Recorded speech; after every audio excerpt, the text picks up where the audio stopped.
Hello students, welcome to my YouTube channel educational Sanjeevani. Myself Bishan Singh. और आज का जो अपना टॉपिक है वो है पूर्ण आंतरिक परावर्तन से संबंधित घटनाएं।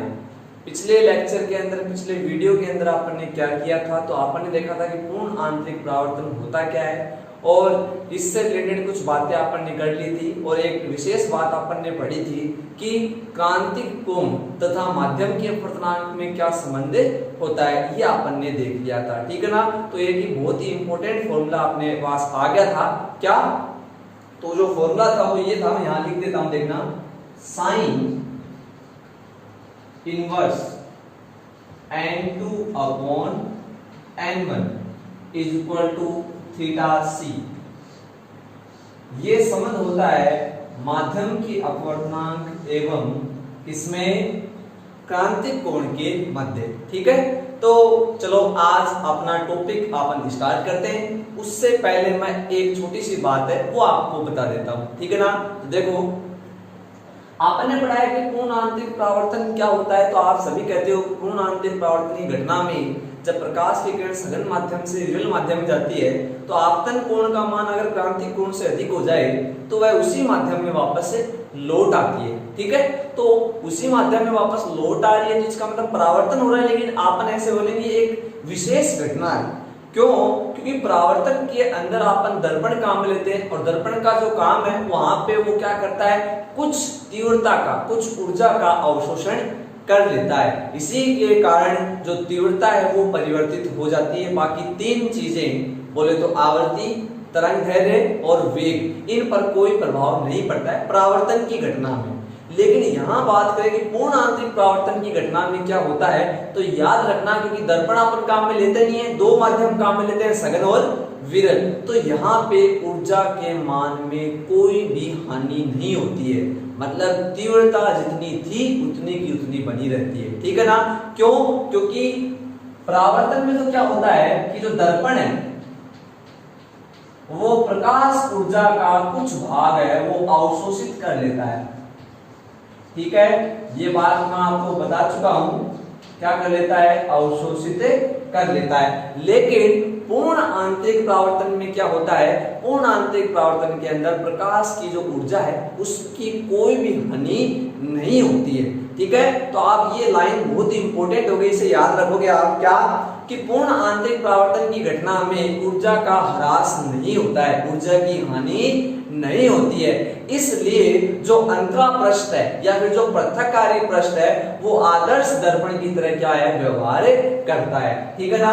आपने क्या है, दो माध्यम लिए थे, नीचे वाला क्या था, नीचे वाला सघन माध्यम था और ऊपर वाला क्या था, विरल माध्यम था। तो ये जो अंतरा पृष्ठ है, ये जो अंतरा पृष्ठ है ये किसकी तरह व्यवहार करेगा, आदर्श दर्पण की तरह।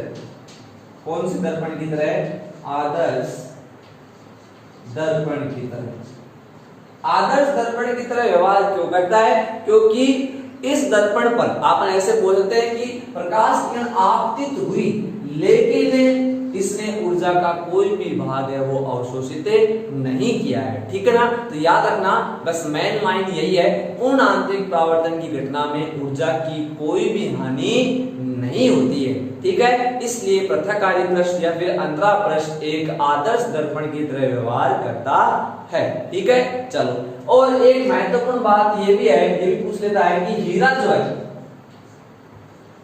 डायमंड, हीरे के लिए क्रांतिक कोण का जो मान है वो होता है 24.41 डिग्री। याद रखोगे, हीरे के लिए क्रांतिक कोण का मान कितना होता है, 24.41 डिग्री। तो ये थीटा सी का मान हो गया। ठीक है। और इसका जो अपवर्तनांक है वो मैं आपको पहले बता देता हूं, दोबारा बता देता हूं। देखो 2.42 पहले बता चुका हूं मैं ये। तो हीरे के क्रांतिक कोण का मान 2.42 एवं जो इसका क्रांतिक कोण है वो होता है 24.41, न्यूनतम होता है। ठीक है, बहुत ही कम। तो ये आप याद रखोगे। चलो अब अपन आगे चल देते हैं।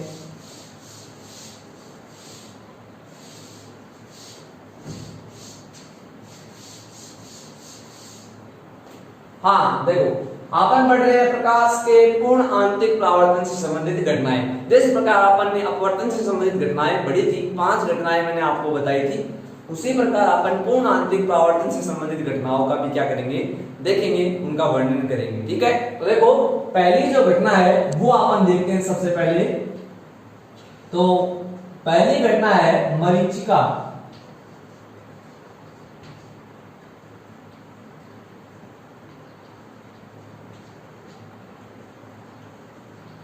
ठीक है, जो पहली घटना अपन ले रहे हैं वो कौन सी है, मरीचिका। मरीचिका होती क्या है उसके बारे में बात करेंगे। तो क्वेश्चन जब आएगा तो सबसे पहले आप इसका कारण बताओगे कि मरीचिका किस पे आधारित होती है, तो आप कहोगे ये पूर्ण आंतरिक परावर्तन पर आधारित एक क्या है, घटना है। ठीक है, फिर आप इसके बारे में लिखोगे। तो मरीचिका होती क्या है, तो देखो आप सभी ने क्या है कि गर्मियों के दिनों में सड़क के ऊपर जलाशय भरा हो, यानी जल जो है वो भरा हुआ देखा होगा। सड़कों के ऊपर आप विचरण करते हो कई बार, है ना, बहुत तेज गर्मी होती है दोपहर के टाइम में, तो आपने एक चीज नोटिस की होगी कि सड़क के ऊपर अपने को ऐसे लगता है जैसे पानी है ना। दूर से देखते हैं तो ऐसा लगता है जैसे पानी अपने को दिखाई दे रहा है, लेकिन पास जाके देखते हैं तो वहां पे कुछ भी नहीं होता है। सड़क पे आपने देखा होगा ऐसा कि गाड़ियों के अंदर जब आप जाते हो तो आपको ऐसा लगा होगा कि सड़क पे पानी भरा हुआ है, लेकिन पानी भरा हुआ नहीं होता है। वो अपना दृष्टि भ्रम होता है, वो एक काल्पनिक चीज होती है जो अपन सोच लेते हैं, वास्तव में वैसी कोई चीज होती नहीं है, वो अपने को दिखाई देता है, आभासी अपन बोल सकते हैं। ठीक है, हाँ चलो, तो ये जो मरीचिका है ये क्या होती है, तो देखो मैं पहले इसकी थोड़ी सी परिभाषा आपको बता देता हूं। तो आप इसकी परिभाषा में क्या लिखते हो, तो देखना कि गर्मियों के दिनों के अंदर जो रेगिस्तानी क्षेत्र होते हैं उनके अंदर हमें क्या है, कुछ दूरी पर या तो जलाशय भरे हुए दिखाई देते हैं, या फिर उन जलाशयों के अंदर पेड़ों के जो प्रतिबिंब है वो हमें उल्टे दिखाई देते हैं, है ना। पेड़ों के उल्टे प्रतिबिंब हमें दिखाई देते हैं जल के अंदर। ठीक है, इस दृष्टि भ्रम को ही अपन क्या बोलते हैं, मरीचिका बोलते हैं। ठीक है, तो मरीचिका के अंदर आप क्या लिख के आओगे, क्या लिखोगे, गर्मियों के दिनों में रेगिस्तानी क्षेत्रों के अंदर कुछ दूरी पर जलाशय अथवा वृक्षों के या फिर पेड़ों के उल्टे प्रतिबिंब, है ना, उल्टे प्रतिबिंब जल में हमें सदृश दिखाई देते हैं। इस दृष्टि भ्रम को ही अपन क्या बोलते हैं, मरीचिका। क्या बोल देते हैं, मरीचिका। ठीक है, तो ये थी मरीचिका। अब इसकी व्याख्या कर लेते हैं, है ना, कि ऐसा होता क्यों है वो अपन देख लेते हैं।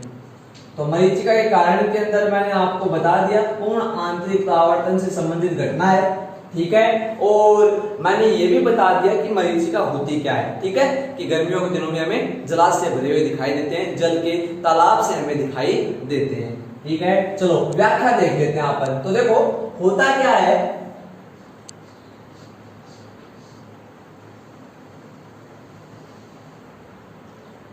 ये मैंने क्या किया है, धरातल बना लिया है, पृथ्वी की सतह मैंने यहाँ पे क्या है, बना ली है। ठीक है, और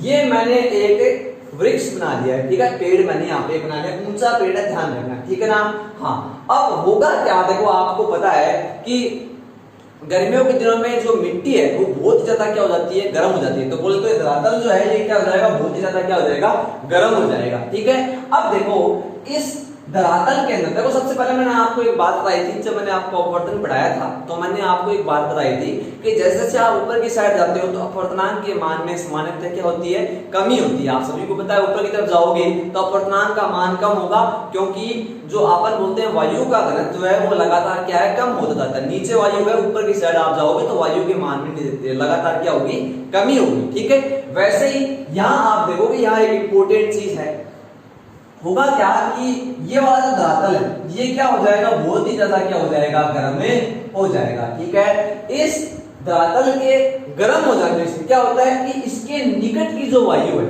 इसके निकट की जो वायु है, अब ध्यान से देखना, मैं इसके निकट की वायु को बना रहा हूं और आप ध्यान से देखोगे यहाँ पे मैं एक लेयर बनाऊंगा केवल,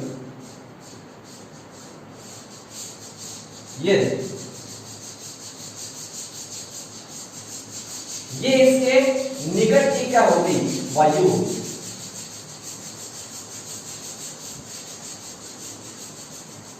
दिखाई दे रही है आपको, ये मैंने क्या किया है, इसके निकट की वायु मैंने बना दी, जो धरातल के सबसे ज्यादा क्या है, नजदीक है, इसे टच कर रही है, वो मैंने बना दी है। ठीक है, हाँ, होगा क्या, देखो कि इस धरातल के निकट की जो वायु है, धरातल गर्म हो चुका है, ठीक है, गर्मियों के दिनों में आप देखते हो अपना जो फर्श है वो क्या है, बहुत ज्यादा क्या होता है, गर्म हो जाता है, क्यों, ऊर्जा का वो अवशोषण करता रहता है। तो यहाँ पे ये जो पृष्ठ है ये क्या हो चुका है, बहुत ज्यादा गर्म हो चुका है, जिसके कारण जो वायु है इसके निकट की, जो इसके समीप स्थित है, वो भी क्या हो जाएगी, गर्म हो जाएगी स्पर्श के कारण। अब गर्म क्यों होगी, क्योंकि यहाँ पे जो ये धरातल है इसके अंदर जो ऊर्जा थी, और वो ऊर्जा कौन सी थी, प्रकाश ऊर्जा, तो धरातल को मिली है, धरातल ने उसे क्या किया, प्रकाश ऊर्जा का अवशोषण कर लिया, जिससे धरातल गर्म हो गया, और ये अपनी ऊर्जा इस वायु को स्थानांतरित कर देता है, जिससे क्या होता है, ये वायु भी बहुत ज्यादा क्या होती है, गर्म हो जाती है। ठीक है, ऊपर की वायु गर्म नहीं हुई, लेकिन ये जो पृथ्वी की निकट की वायु है, इस धरातल में है ना, इस धरातल की ऊर्जा में बढ़ोतरी के कारण, इसकी गर्मी के कारण ये भी क्या हो चुकी है, गर्म हो चुकी है। ठीक है, बोले तो अपन ऐसे कह सकते हैं कि इस वायु को क्या मिल चुकी है, इस वायु में उपस्थित कणों को ऊर्जा मिल चुकी है। ठीक है, अब आपको पता है कि जैसे इसको भी ऊर्जा मिलेगी, है ना, और ये गर्म होगी, तो ये किस साइड जाएगी, ऊपर की साइड जाएगी। ऐसे मेरी बात समझ में आ रही है? अब ऊपर की साइड क्यों जा रही है, तो देखो यहाँ पे जो भी कण है, वैसे आपको पता है, जैसे वाटर है ना, लिक्विड जल है, अगर उसे अपन करेंगे, गर्म करेंगे तो वाष्प बनेगी, वो ऊपर ही जानी है ना, और गर्म वस्तुओं का जो अपन ऐसे कहते हैं घनत्व जो है, या फिर अपन ऐसे कहते हैं गर्म वस्तुएं जो हैं यहाँ पे, ये इनका जो घनत्व है वो सामान्यतः क्या हो जाता है, कम हो जाता है, तो ऊपर जाते हैं फिर। ठीक है, तो यहाँ पे हुआ क्या, जो कणों को ऊर्जा मिली, उस ऊर्जा के कारण ये ऊपर की साइड गति करना स्टार्ट कर देते हैं। तो यहाँ की जो वायु है वो कहाँ चली गई, ऊपर चली गई। ठीक है, क्योंकि वो गर्म हो चुकी थी, और यहाँ की वायु अगर ऊपर चली गई, यहाँ पे ऐसे सपोज बोलो यहाँ जा चुकी है वो, जिसके कारण क्या हुआ, यहाँ आप बोलो यहाँ पे तो वायु नहीं रही है, वो वाली वायु कहाँ चली गई, यहाँ चली गई, तो ये वाला माध्यम किसकी तरह व्यवहार करेगा, सघन माध्यम की तरह, और ये वाला किसकी तरह व्यवहार करेगा, विरल माध्यम की तरह। क्यों, क्योंकि यहाँ तो वायु पहले भी थी और ये वायु और जा चुकी है, और यहाँ पे तो अब कुछ भी नहीं रहा है। इसका मतलब क्या है कि यहाँ पे तो कण है, यहाँ पे कोई भी कण नहीं है, तो ये सघन माध्यम की तरह और ये विरल माध्यम की तरह क्या है, व्यवहार करेगा। ठीक है, हाँ, अब देखोगे आप, अब होगा क्या, आप मेरे को एक बात बताओ कि वस्तुएं हमें दिखाई क्यों देती है, कि वस्तुओं से टकरा के जो प्रकाश है वो अपनी आंखों तक पहुंचता है और हमें वस्तुएं दिखाई देती है। अब सपोज करो कि दूर स्थित कोई प्रेक्षक है, यहाँ पे ये मैं प्रेक्षक बना देता हूं, देखो, ठीक है, दूर स्थित कोई प्रेक्षक है ना, ये प्रेक्षक है भाई, है ना, हंसना नहीं है प्रेक्षक को देख के, ध्यान रहे। ठीक है, तो ये मैंने प्रेक्षक बना दिया, है ना, ये क्या है, ये इस वृक्ष का, है ना, प्रतिबिंब देखेगा, तो ये देखो इसे वृक्ष कैसा दिखाई देगा वो आप देखोगे ना, इस वृक्ष को जब देखेगा तो ये वृक्ष इसे क्यों दिखाई देगा, क्योंकि प्रकाश की जो किरण है वो इसकी आंखों तक पहुंचेगी इससे टकरा के, तो सूर्य का प्रकाश इसके पास आया और इससे टकरा के इसकी आंखों तक जाएगा, तो आप कहोगे ये जो वृक्ष है इसे दिखाई देगा। तो होगा क्या, देखना कि यहाँ से जो इसके टॉप से जो प्रकाश की किरण चलेगी, इसकी चोटी से जो प्रकाश की किरण चलेगी, तो आप कहोगे सर ऊपर की साइड तो सघन माध्यम है, नीचे की साइड क्या है, विरल माध्यम, और सघन से विरल में जाती है तो प्रकाश के पूर्ण आंतरिक परावर्तन की घटना होती है। कल मैंने बताया था सघन से विरल माध्यम में जानी चाहिए, तो होगा क्या, देखो ये सघन से विरल माध्यम में जा रही है, ये देखो,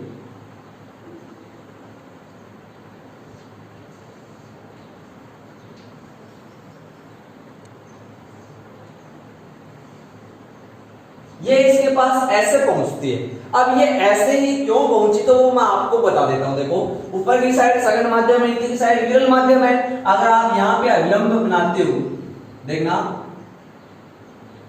ये आपने अविलंब बना दिया, तो देखो ये वाला कोण कम है, ये वाला कोण क्या ज्यादा, तो दूर हट रही है। यहां देख सकते हो आप, ये वाला कोण और बढ़ गया। क्यों बढ़ा?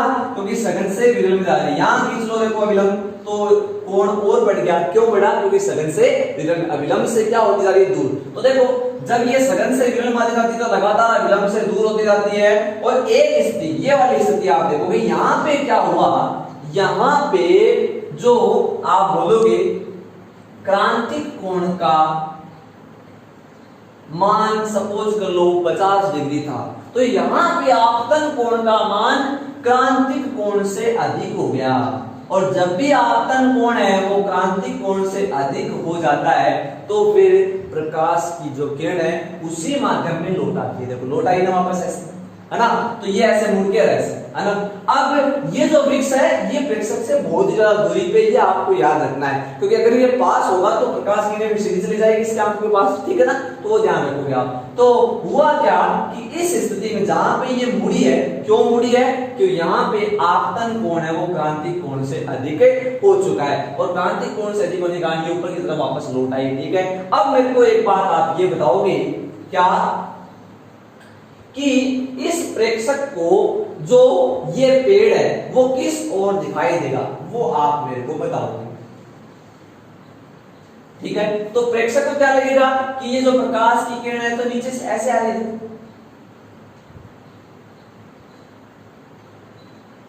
मैं सही बोल रहा हूं? देखो प्रेक्षक के पास तो ये ऐसे आ रही है, तो प्रेक्षक को कैसे लगेगा कि पीछे से कहीं से आ रही हो।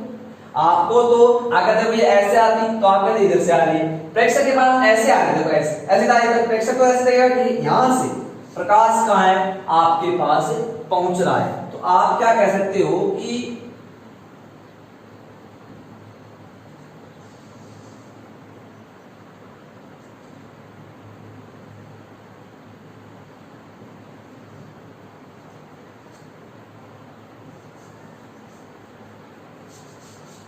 ये देखो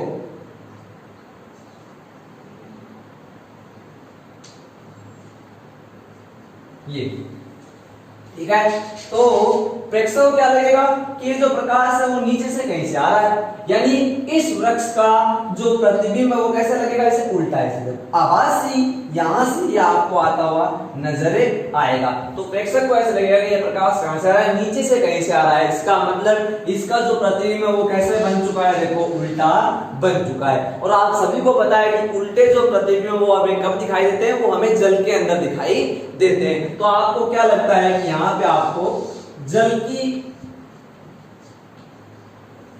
आभासी स्थिति बोल सकता हूं, या जल आपको अनुभव होता है कि यहाँ पे जल भरा हुआ है, लेकिन ऐसा कुछ नहीं होता, है ना? ये दृष्टि भ्रम है, जिसे अपन बोलते हैं क्या, मरीचिका, कि इस वृक्ष का जो प्रतिबिंब हुआ उल्टा दिखाई देगा, क्योंकि देखो यहाँ पे पूर्ण आंतरिक परावर्तन हो गया, और उल्टे प्रतिबिंब अपन को यहाँ दिखते हैं, जल के अंदर दिखते हैं, इसलिए अपने क्या है, जल भरा हुआ दिखाई देता है उस स्थान के ऊपर, ठीक है? तो आप क्या कहोगे कि इस प्रेक्षक को इस वृक्ष का जो प्रतिबिंब है जो बहुत ही ऊंचाई पे है, इसका प्रतिबिंब है वो उल्टा दिखाई दे रहा है। और क्या बोलोगे कि उल्टा प्रतिबिंब कहां दिखाई देता है, अपने को जल के अंदर दिखाई देता है, इसलिए हमें जल की क्या होती है, अनुभूति होती है, ठीक है? तो ये थी मरीचिका, है ना?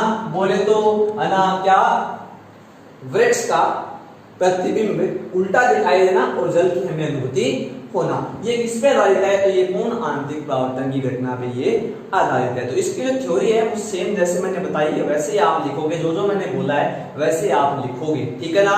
अपने शब्दों के अंदर थोड़ा सा मैं आपको बता देता हूं। तो आप क्या लिखोगे कि गर्मियों के दिनों में पृथ्वी के निकट की जो वायु, सतह के निकट की जो वायु है वो गर्म हो जाती है ना, प्रकाश ऊर्जा के अवशोषण के कारण, जिसके कारण ये जो वायु है ना वो कहां चली जाती है, ऊपर की साइड चली जाती है, जिससे ऊपर की जो वायु है उसका घनत्व क्या हो चुका है, बढ़ चुका है, क्योंकि ये वायु भी वहां चलेगी तो यहाँ की वायु का घनत्व क्या हो गया, बढ़ गया, जिसके कारण ऊपर की वायु सघन माध्यम की तरह, नीचे की वायु विरल माध्यम की तरह व्यवहार करती है। जब किसी ऊंचे वृक्ष की चोटी से या शिखर से प्रकाश सघन माध्यम से विरल माध्यम में गमन करता है तो अविलंब से लगातार क्या है, वो अपवर्तित होता हुआ अविलंब से दूर जाता रहता है। और एक विशेष स्थिति में जब आपतन कोण का मान क्रांतिक कोण से अधिक हो जाता है तो ये जो प्रकाश है क्या हो जाता है, पूर्ण आंतरिक परावर्तित हो जाता है। और वृक्ष का हमें कौन सा प्रतिबिंब दिखाई देता है, फिर उल्टा प्रतिबिंब दिखाई देता है। उल्टे प्रतिबिंब जल में दिखते हैं, इसलिए आप क्या कह सकते हो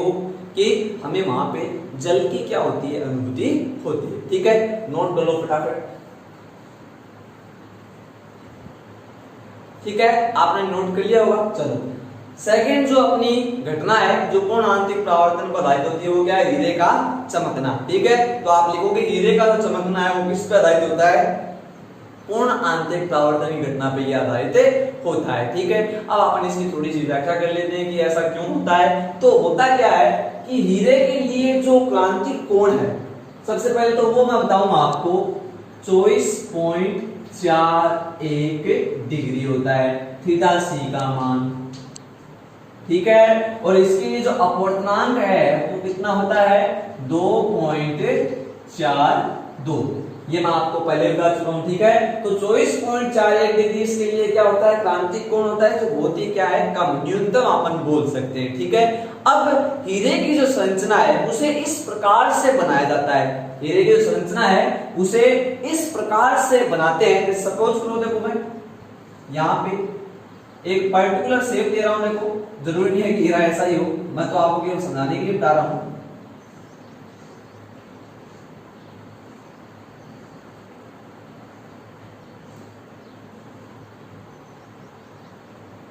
ठीक है, तो हीरे के जो संरचना है उसमें हीरे के फलक जो है ये सिरे में बोल सकता हूं, इन्हें इस प्रकार से तराशा जाता है, इस प्रकार से काटा जाता है कि होता क्या है कि इसके अंदर अगर प्रकाश एक बार प्रवेश कर गया, ठीक है, तो प्रवेश करने के बाद में आगे वाले प्लेक्सिस का क्या होगा, पूर्ण आंतरिक परावर्तन होगा, फिर दोबारा पूर्ण आंतरिक परावर्तन होगा, फिर दोबारा पूर्ण आंतरिक, ऐसे कई बार क्या हो जाता है, पूर्ण आंतरिक परावर्तन इसके अंदर होता है। ठीक है, इसके अंदर क्या होता है, कई बार पूर्ण आंतरिक परावर्तन होता है। और आपको पता है पूर्ण आंतरिक परावर्तन की घटना के अंदर ऊर्जा का ह्रास नहीं होता है, यानी अगर यहाँ पे 100% ऊर्जा थी तो अंदर क्या रहेगी, वो 100% बरकरार रहेगी। ठीक है, तो होगा क्या कि जैसे ये इस वाले फ्लैग पे टकराएगा तो यहाँ पे आपको चमक दिखाई देगी। ठीक है, फिर यहां से यहां टकराएगा तो यहां चमक दिखाई देगी, फिर यहां टकराएगा, यहां टकराएगा, ऐसे जितनी भी बार पूर्ण आंतरिक परावर्तन होता है तो इसकी जो चमक है वो क्या है, बढ़ जाती है। ठीक है, तो आप ऐसे कहते हैं, देखो इसकी जो थ्योरी है उसमें कुछ ऐसे लिख देते हैं अपन, क्या कि हीरे के लिए जो क्रांतिक कोण का मान है बहुत ही कम 24.41 डिग्री होता है, तथा हीरे की संरचना में इसके फलकों को इस प्रकार से काटा जाता है या इस प्रकार से तराशा जाता है कि हीरे के अंदर जो प्रकाश प्रवेश करता है उसका बार बार क्या हो जाता है, पूर्ण आंतरिक परावर्तन हो जाता है। बार बार पूर्ण आंतरिक परावर्तन के कारण इसकी जो चमक है वो हमें दिखाई देती है, या फिर ये चमकता हुआ हमें क्या होता है, प्रतीत होता है। ठीक है, तो इसका जो बेसिक जो अपन ऐसे कह सकते हैं कारण है तो वो इसका पूर्ण आंतरिक परावर्तन ही है। जब भी ये क्या है, इस फ्लक्स यहाँ पे आके टकराएगा तो यहाँ पे आपको चमक दिखाई देगी,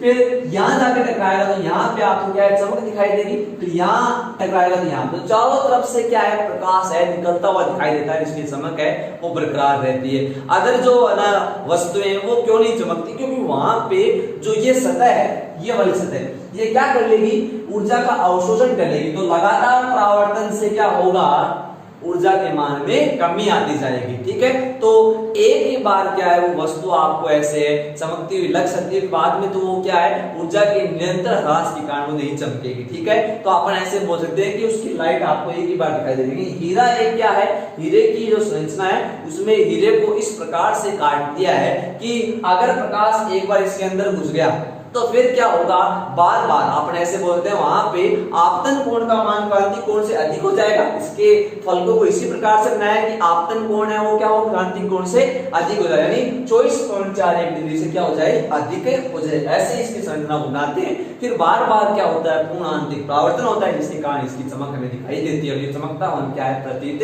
होता है। ठीक है, तो ये था आपका हीरे का चमकना, जो किस पे आधारित होता है, प्रकाश के पूर्ण आंतरिक परावर्तन पे। ठीक है, नोट करो फटाफट अपने शब्दों में। ठीक है, आपने नोट कर लिया होगा। चलो अब देख लेते हैं अपन जो तीसरी अपनी घटना है, प्रकाशिक तंतु। प्रकाशिक तंतु जो है वो एक प्रकार की ऐसी युक्ति होती है जो किस पे आधारित होती है, पूर्ण आंतरिक परावर्तन पे। ठीक है, तो प्रकाशिक जो तंतु है वो पूर्ण आंतरिक परावर्तन पर आधारित एक क्या होती है, युक्ति होती है, जिसका जो उपयोग है वो कहाँ होता है, तो याद रखना इसका जो उपयोग है वो दृश्य है, दृश्य एवं श्रव्य यानी दिखाई देने वाले और सुनाई देने वाले दोनों जो संकेत, दृश्य एवं श्रव्य संकेतों को बहुत ही लंबी दूरी पर यानी बहुत ज्यादा दूर तक अगर आपको भेजना है, संकेतों को क्या है बहुत ही ज्यादा दूर तक भेजना है आपको बिना ऊर्जा ह्रास के, तो किसका उपयोग होता है, प्रकाशिक तंतुओं का उपयोग होता है। तो आप लिखोगे प्रकाशिक तंतु एक ऐसी युक्ति है जो पूर्ण आंतरिक परावर्तन पर आधारित होती है तथा इसका उपयोग दृश्य एवं श्रव्य संकेतों को या प्रकाशिक संकेतों को अधिक लंबी दूरी तक संचित करने के लिए किया जाता है। या फिर आप ऐसे लिख सकते हो, दृश्य एवं श्रव्य संकेतों को बिना ऊर्जा ह्रास के लंबी दूरी तक संचित करने के लिए यानी भेजने के लिए किया जाता है। ठीक है, तो ये तो था आपका प्रकाशिक तंतु। ठीक है, अब इसकी संरचना देख लेते हैं कि इसकी संरचना कैसे होती है। तो इसकी संरचना मैं बना देता हूं, इसी के अंदर दूसरी हेडिंग आप लिख लोगे क्या, संरचना। ठीक है ना, हाँ, तो फिर मैं इसकी संरचना बताता हूं कि संरचना कैसे बनेगी। तो देखो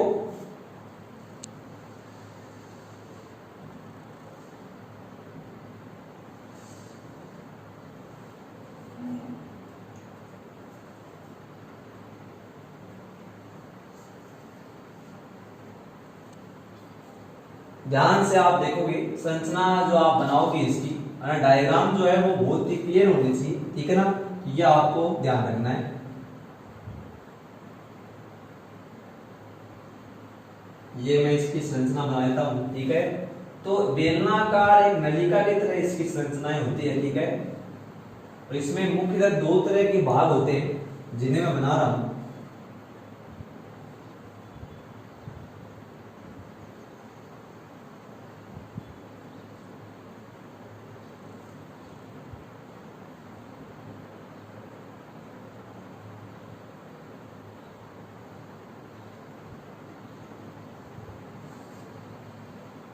ये है ना, तो ये मैं इसकी संरचना को बना,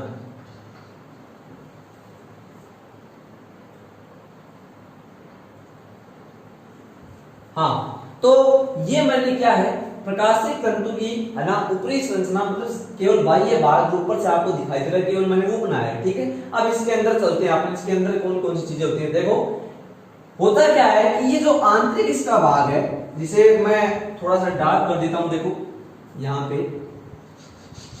ये वाला भाग है,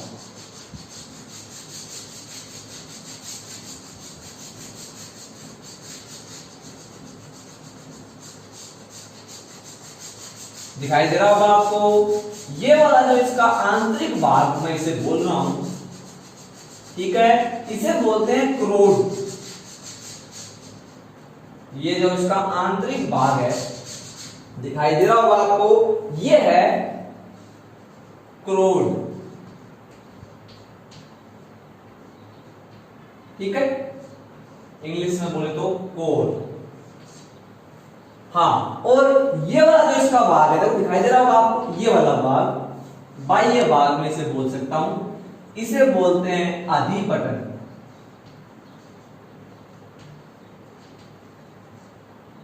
ठीक है, ये क्या है अधिपटल। क्रोड यानी बोले तो क्या कोर, और अधिपटल बोले तो क्लेडिंग। ठीक है ना, ये क्लेडिंग यानी अधिपटल और ये क्या हो गया क्रोड हो गया। ठीक है, हाँ, तो चाहो तो मैं इसकी इंग्लिश लिख देता हूं। ठीक है, चलो लिख ही देता हूं फिर मैं।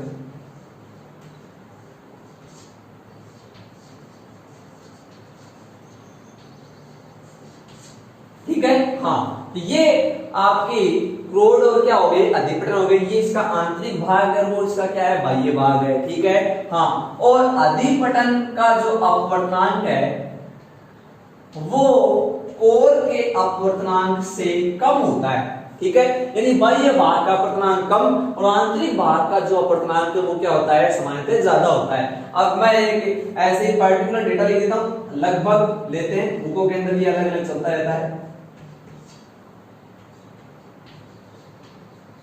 ये तो इसका जो अपवर्तनांक 1.3 है और इसका 1.47, ये लगभग डेटा दिया है, एग्जैक्टली नहीं, अलग अलग किताबों में अलग अलग दिया होता है। लेकिन आपको ये याद रखना है कि यहाँ पे इसका जो अपवर्तनांक है अंदर वाले भाग का, जिसे कोर बोलते हैं, कोर, और बाहर वाले भाग का जो अपवर्तनांक है वो 1.31 और इसका 1.47, इसका ज्यादा होता है और बाहर वाले का क्या होता है, कम होता है। बोले तो ये सघन माध्यम की तरह और वो विरल माध्यम की तरह व्यवहार करता है, ये आपको याद रखना है। तो ये इसके मुख्यतः क्या हो गई, संरचना हो गई, ठीक है, जिसमें दो तरह के भाग होते हैं। अब होता क्या है, देखो यहाँ पे मैं छोटा सा बना देता हूं, देखो ऐसे,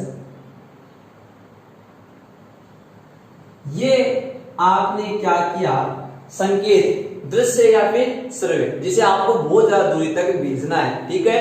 तो ये आपने यहां से इसके एक सिरे के ऊपर आपतित करवाया। तो देखो बाहर तो क्या है, वायु है, अंदर कुछ ना कुछ पदार्थ है, तो यहाँ पे इसका अपवर्तन होगा। तो पहले इसका थोड़ा सा आप देखो अपवर्तन दिखा दोगे, तो यहाँ पे मैं इसका अपवर्तन दिखा देता हूं।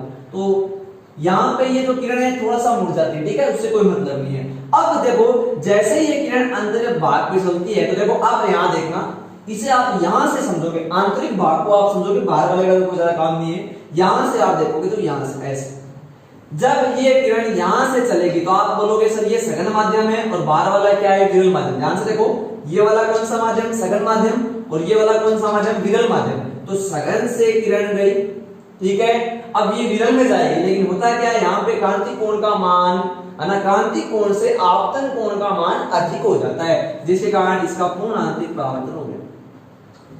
फिर दोबारा देखो, सघन से विरल में जा रही है, ये विरल है और ये क्या है, सघन, तो दोबारा पूर्ण आंतरिक परावर्तन। फिर सघन से दोबारा विरल, पूर्ण आंतरिक परावर्तन। ऐसे बार बार क्या होता है, पूर्ण आंतरिक परावर्तन होता है। और आपको पता है कि पूर्ण आंतरिक परावर्तन की घटना के अंदर ऊर्जा का ह्रास नहीं होता, तो जितनी ऊर्जा यहाँ आती है उतनी उतनी आती है। देखो सिंपल सा एक तरीका मैं आपको बताऊं, सपोज करो कि बेलनाकार नलिका, यहाँ पे आपने बोला हेलो, और आपने क्या बोला, हेलो, और आपको पता है कि अगर पूर्ण आंतरिक परावर्तन नहीं होगा, अगर परावर्तन होगा तो क्या होगा, मेरी जो आवाज है इसके अंदर आके टकराएगी, टकराने के बाद में कुछ ऊर्जा का अवशोषण हो जाएगा तो आवाज धीमी पड़ जाएगी, फिर कुछ ऊर्जा का अवशोषण होगा दोबारा धीमी पड़ जाएगी, ऐसे ऊर्जा का अवशोषण होता रहेगा। यहाँ पे धीरे से सुनाई देगा हेलो, ऐसे, ठीक है। तो यहाँ सुनेगा हेलो, आपने बोला बहुत ही तेज साउंड में, यहाँ आपको सुनाई दिया कम, जब परावर्तन होगा। लेकिन पूर्ण आंतरिक परावर्तन जब होगा तब क्या होगा, जितनी आपने आवाज यहाँ पे बोली है उतनी आवाज आपको यहाँ पे सुनाई देगी, चाहे कितनी भी दूरी तक आप क्या कर दो, संचरित कर दो, कितनी भी दूरी हो। बहुत ज्यादा लंबी दूरी तक भेजना है तो पूर्ण आंतरिक परावर्तन से आप भेजोगे करवा के। कैसे पूर्ण आंतरिक परावर्तन करवाइए, जैसे कि एक बार अगर इसके अंदर घुस गया प्रकाश तो बार बार उसका पूर्ण आंतरिक परावर्तन हुआ, जिसके कारण ऊर्जा भी नष्ट नहीं हुई और दूसरे सिरे पे आप इसे आसानी से सुन सकते हो, ठीक है। तो ये है ना इसकी वर्किंग होती है। तो देखो सबसे पहले मैंने संरचना बना दी, संरचना में आप लिखोगे कि ये बने किसके होते हैं, तो याद रखना कांच या फिर क्वार्ट्ज, और बहुत ही है ना आप ऐसे होते हैं कम त्रिज्या वाले धागे नुमा इसकी संरचना होती है, अपने बाल के जैसी, अपने जो बाल होते हैं उनके जैसी धागे नुमा संरचना होती है, माइक्रोन की कोटि की,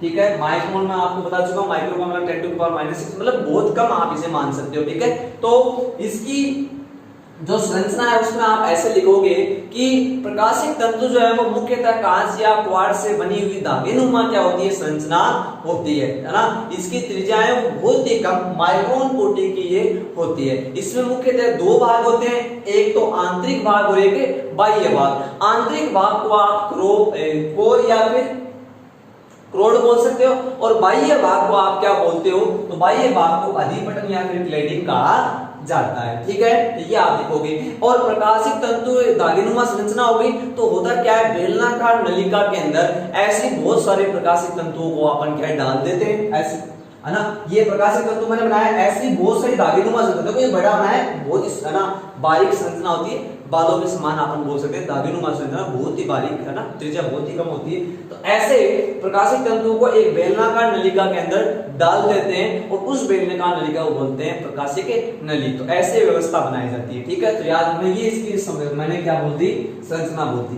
कार्य विधि में आप क्या लिखोगे कि प्रकाशिक तंतुओं की संरचना को इस प्रकार बनाया जाता है कि इसके एक सिरे पर आपतित होने वाला प्रकाश बार बार पूर्ण आंतरिक परावर्तित होता है, जिसके कारण इसके अंदर प्रवेश करने वाले विद्युत संकेत या फिर प्रकाशिक संकेत की ऊर्जा में कोई हानि नहीं होती है और इन्हें अधिक लंबी दूरी तक क्या है, संचित किया जा सकता है, ठीक है। तो ये आप इसकी छोटी सी कार्य विधि यहाँ पे लिख दोगे, ठीक है। हाँ, इसका उपयोग कहाँ होगा, तो एक तो आपको पता है अधिक लंबी दूरी तक बिना ऊर्जा ह्रास के आप इसे क्या है, भेज सकते हो, ठीक है। तो आप बोल सकते हो विद्युत या प्रकाशिक संकेतों के संप्रेषण में इसका क्या है, उपयोग होता है। और एक और याद रखो, सजावटी जो सामान है उनके अंदर भी प्रकाशिक तंतुओं का क्या है, उपयोग होता है। और एक एंडोस्कोपी,